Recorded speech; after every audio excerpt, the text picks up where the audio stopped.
On a foggy evening in London, a night bus left Oxford Street, heading toward Brixton. Inside, only a few passengers sat quietly, scrolling through their phones, listening to music, or gazing out into the misty streets. Among them was Evelyn Carter, a young journalist always drawn to mysterious stories. 2 rows ahead sat Mr. Thomas Reed, a man in his 70s, wearing a brown coat and holding tightly onto an old leather briefcase. Behind them was Daniel Miller, a university student with headphones in his ears. The bus rolled smoothly until it stopped at a lonely station. Evelyn noticed something strange. The old man stood up and stepped off the bus, but he left his briefcase behind. "Sir, you forgot your case," Evelyn called out, but the man vanished into the fog without turning back. Curious, she picked up the case. It was unusually heavy. With hesitation, she slowly opened it. Inside were bundles of old documents, several passports, and stacks of cash. But what unsettled her most was a small object wrapped in cloth, something that seemed out of place, something unsettling.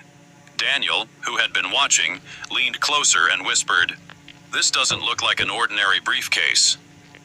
Evelyn's instincts told her this wasn't something to ignore. At the next stop, she and Daniel jumped off, determined to find the old man. But the street was empty, swallowed by fog.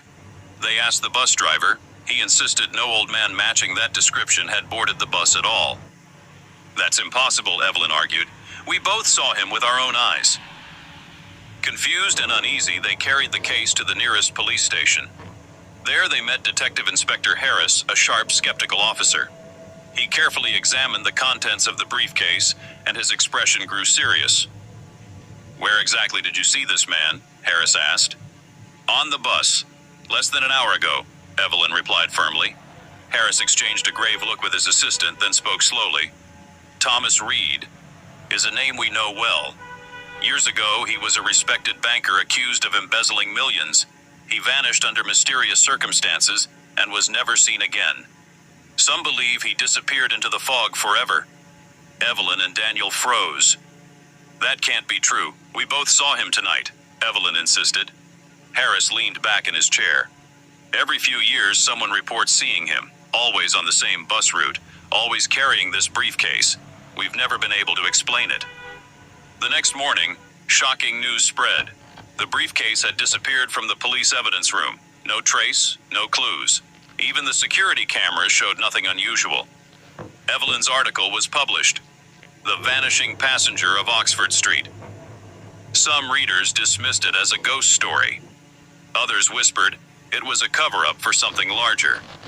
But deep inside, Evelyn knew the truth. She and Daniel had looked into the eyes of a man who shouldn't exist. And somewhere in the foggy streets of London, he was still out there,